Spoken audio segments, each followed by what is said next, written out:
প্রথমটা মেনে নিতে পারিনি। আমি রাজি ছিলাম না, ওদের সম্পর্ক মানতে পারিনি। জামাই কাঞ্চনকে নিয়ে মুখ খুললেন শ্রীময়ীর মা।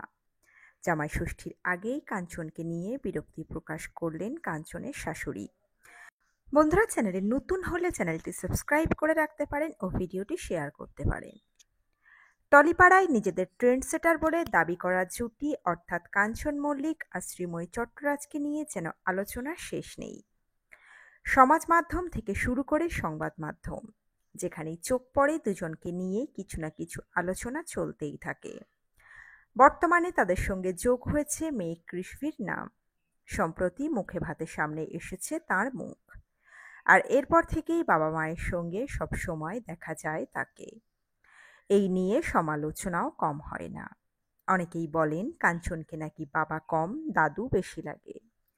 আবার কেউ কেউ কটাক্ষ করেন মেয়েকে পেয়ে আগের পক্ষের ছেলেকে ভুলে গিয়েছেন কাঞ্চন। কিন্তু শ্রীময়ীকে নিয়ে আবার সমালোচনা অন্য জায়গায়।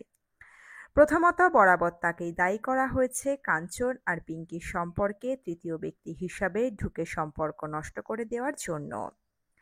এমনকি সন্তানের 4 মাস বয়স পার হতে না হতেই মায়ের কাছে সন্তানকে ছেড়ে কাজে যোগ দিয়েছেন শ্রীময়ী।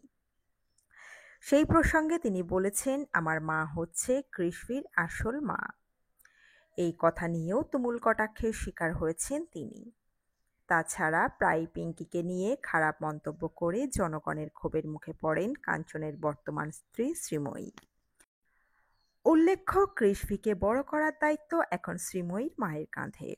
সেই সূত্রে তাদের বাড়িতেই থাকেন তিনি। সমাজ মাধ্যমের ভিডিও বলে তাদের সবার সম্পর্ক কিন্তু যথেষ্ট ভালো। তবে এদিন শ্রীময়ীর মায়ের গলায় শোনা গেল বিরক্তির সুর। সম্প্রতি তিনি বলেছেন শ্রীময়ী কাঞ্চনের সম্পর্কে তিনি কোনোদিনই রাজি ছিলেন না।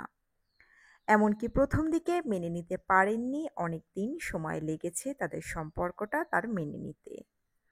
যদিও বর্তমানে তিনি জামাই কাঞ্চনকে নিয়ে বেশ খুশি, এ কথাও তিনি জানিয়েছেন। কথাটি তাঁকে বলতে শোনা গিয়েছে জি বাংলা দিদি নাম্বার 1-এর জামাই ষষ্ঠী স্পেশাল পর্বে। সেখানে জামাই ষষ্ঠী উপলক্ষে বিশেষ পর্বে কাঞ্চনের সঙ্গে উপস্থিত ছিলেন শ্রীময়ীর মা। সেখানেই রচনার কাঞ্চনকে কেমন লাগে প্রশ্নের উত্তর ছিল এটা কাঞ্চনের শাশুড়ির। সমাজ মাধ্যমে সেই প্রোমো প্রকাশ পেতেই অনেকে যেমন তাকে সমর্থন করেছেন, তেমনি অনেকেই আবার সমালোচনা করতেও ছাড়েননি।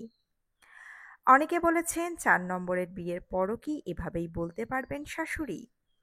আবার কেউ বলেছেন এইসব নাটকের কথা, মেয়েকে প্রশ্রয় দেওয়াই উচিত হয়নি যখন রাজি ছিলেন না। প্রসঙ্গত, এই বিশেষ পর্বটি আসন্ন 1 জুন দেখানো হবে দিদি নাম্বার 1-এ, যেখানে উপস্থিত থাকবেন আরও অনেক পরিচিত মুখ ও তাদের শাশুড়িরা। তো বন্ধুরা, এই প্রসঙ্গে আপনারা আপনাদের মতামত রাখবেন কমেন্ট বক্সে। এই আপডেটে ছিল এতটুকুই। দ্রুত ফিরে আসছি এরকমই নতুন কোনো আপডেট নিয়ে। অজানা গল্প চ্যানেলের সঙ্গে থাকার জন্য সকল দর্শক বন্ধুকে অসংখ্য ধন্যবাদ। দেখতে থাকুন, চোখ রাখুন অজানা গল্প চ্যানেলে।